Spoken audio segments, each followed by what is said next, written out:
বন্ধু তিনটে রেসিপি আমার কাছে জানতে চেয়েছে, পাবদা মাছ আর ডিমের ডিম কষা আর চিকেন। তা সেই মতন আজকে পাবদা মাছ ঘরে এসছে, তা সেই কারণে আমার মনে হলো যে রেসিপিটা তাহলে শেয়ার করি। এর আগেও যদি আমি শেয়ার করেছিলাম, কোনো কারণে হয়তো সেই বন্ধু দেয়। তা দেখো, পাবদা মাছটা এতটাই বড় সাইজের যে আমাকে 3 টুকরো করতে হয়েছে, কারণ অনেক বড় সাইজের পাবদা। তাই মিডিলে একটা পিস রয়েছে, এরকম একটা লেজ আর এরকম মুড়োর দিকে। আর মাছটা ধুতে গিয়ে না পেটের থেকে ডিমগুলো বেরিয়ে গেছে, তাই আমি আলাদা করে রেখেছি। খুব সুন্দর করে পরিষ্কার করে মাছটা ধুয়ে নিয়েছি। তারপর উষ্ণ গরম জল দিয়ে, এটা আমার বাতিক বা ম্যানিয়া বলতে পারো, উষ্ণ গরম জল দিয়েও ধুয়ে নিয়েছি। অনেক আবার বলবে পাবদা মাছ কে উষ্ণ গরম জল দিয়ে ধোয়ে, আমি ধুই।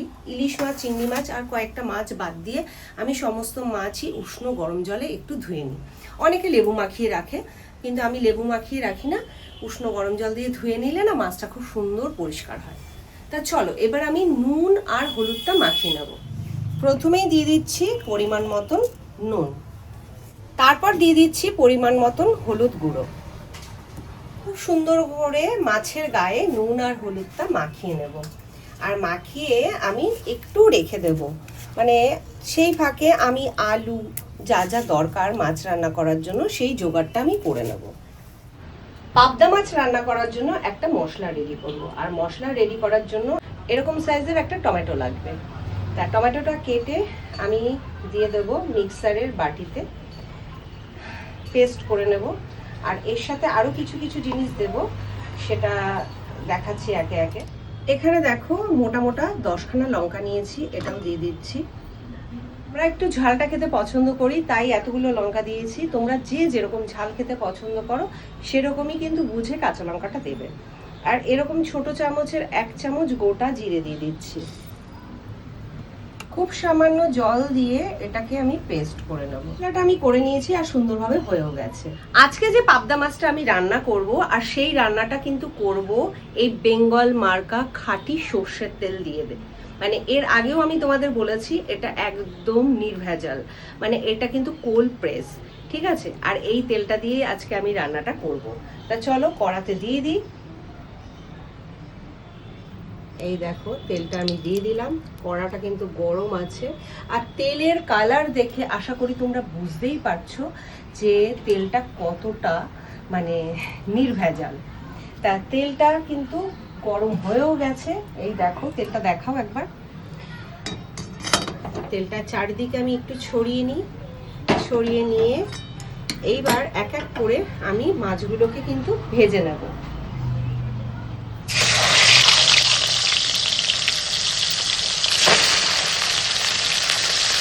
অনেকে হয়তো কমেন্টে এসে লিখবে এটা এমন কি রান্না, এই রান্না তো আমরাও করি।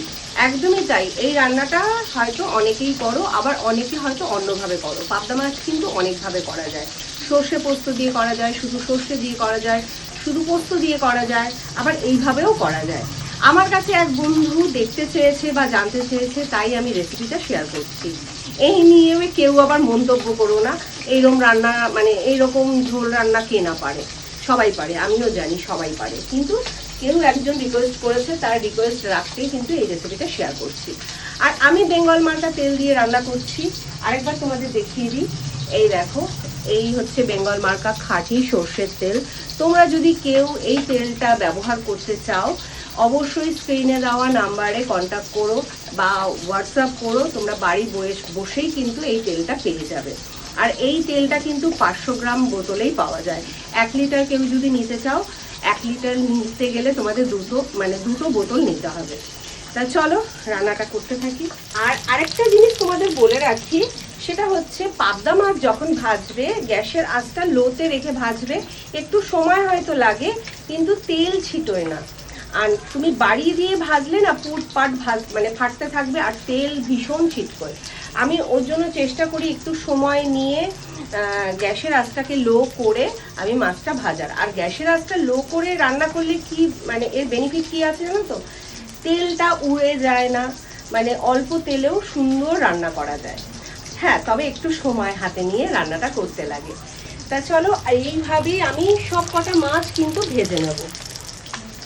মাছগুলো সুন্দর করে ভেজে নিয়েছি। আর কড়াতে আরেকটু পরিমাণে তেল দিয়ে দিয়েছি। এবার তোমরাও তেলের পরিমাণটা যে যেরকম দিতে পছন্দ করো সেইভাবেই করো কিন্তু। তা আমি তেলের পরিমাণটা একটু কম রেখেছি। আর এখানে গোটা একটা শুকনো লঙ্কা নিয়েছি, গোটা জিরে নিয়েছি, একটু দারচিনি নিয়েছি, 2টো এলাচ আর লবঙ্গ, সবটা আমি ফোড়নে দিয়ে দিচ্ছি। এলাচগুলো ফাটিয়ে নিয়েছি আর লঙ্কাটাও ফাটিয়ে দিলাম, তারপরেও দেখো ফাটছে। তা ফোড়নটা যখন সুন্দর করে হয়ে যাবে, আমি না তেলটা খুব বেশি গরম হয়ে গেছিলো বলে আমি ওভেনটা অফ করে দিয়েছিলাম। তা যাই হোক, মশলাটা যখন সুন্দর একটা গন্ধ ছাড়বে সেই সময় বুঝে নিতে হবে যে এই যে ফোড়নটা হয়ে গেছে। ঠিক আছে, ফোড়নটা খুব সুন্দর করে হয়ে গেছে। আর কেটে রাখা আলুটা দিয়ে দিচ্ছি। সামান্য একটু লবণ দিয়ে সুন্দর করে আলুগুলোকে ভেজে নেব। কাঁচা লঙ্কা, টমেটো আর গোটা জিরে তো পেস্ট করে নিয়েছি, এর মধ্যেই আমি দিয়ে দিচ্ছি 1 চামচ পরিমাণে লবণ, এটা স্বাদ অনুসারে। ছোট চামচের 1 চামচ কাশ্মীরি লঙ্কার গুঁড়ো, এটাও দিয়ে দিলাম। এবার দিয়ে দিচ্ছি হলুদ গুঁড়ো, ছোট চামচের 1 চামচ দিয়েছি, আর অল্প একটু আমি দেবো, 1/2 চামচের মতন, টোটাল 1.5 চামচ দিলাম এই ছোট চামচ। জিরার গুঁড়ো দিয়ে দিচ্ছি ছোট চামচের 1 চামচ, এটাও দিয়ে দিলাম।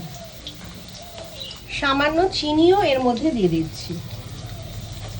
আলুটা সুন্দর করে ভাজা হয়ে গেছে। এইবার রেডি করে রাখা যে মশলাটা আমি দিয়ে দিচ্ছি।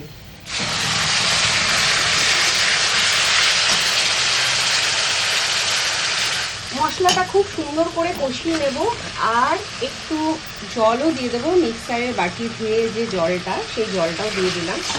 আর এইভাবে আমি কষাতে রাখবো যতক্ষণ না তেল ছেড়ে আসছে। একটা জিনিস দিতে ভুলে গিয়েছি, সেটা হচ্ছে মাছের ডিমটা। মাছের ডিমটা কিন্তু আমি ভাজিনি, এইভাবে আমি কষানোর মধ্যে দিয়ে দিচ্ছি। এটা আমি মাকে দেখেছি, যদি মাছের পেট থেকে কোনো কারণে ডিম ছেড়ে যায়, সেই ডিমটা কিন্তু তেলের মধ্যে ভাজে না, মা কষানোর মধ্যে দিয়ে দেয়, সুন্দরভাবে কিন্তু কষানো হয়ে যায়, না ভাজলেও চলে।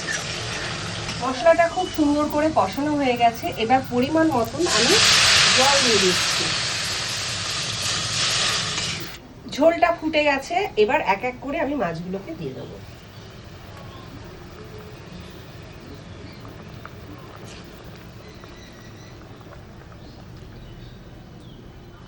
ঝোলটা প্রায় হয়ে এসছে। আর দেখো, খুব সামান্য একটু গরম মশলার গুঁড়ো দিচ্ছি, একদম সামান্য। মশলার গুঁড়োটা সম্পূর্ণ ঝোলের মধ্যে খুব সুন্দর করে মিশিয়ে দিলাম। আর দেখো, মাছের ঝোল থেকে এরকম তেলও ছেড়ে এসছে। এইবার বুঝে নিতে হবে যে মাছ রান্নাটা মোটামুটি হয়েই গেছে।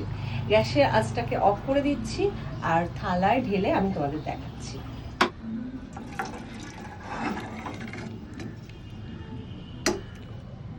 এই ছিল আমার পাবদা মাছের আলু দিয়ে ঝোল। খুব সহজ একটা সিম্পল রেসিপি, কিন্তু খেতে ভীষণ ভালো হয়। তা তোমরা কারা কারা ট্রাই করবে অবশ্যই কমেন্ট করে জানিও, আর দেখতে কেমন হয়েছে অবশ্যই সেটাও জানিও। আর যে রিকোয়েস্টটা করেছে সে আশা করি আমার এই ভিডিওটা দেখবে, তা দেখে একটা অ্যান্সার করো, তাহলে আমারও ভীষণ ভালো লাগবে।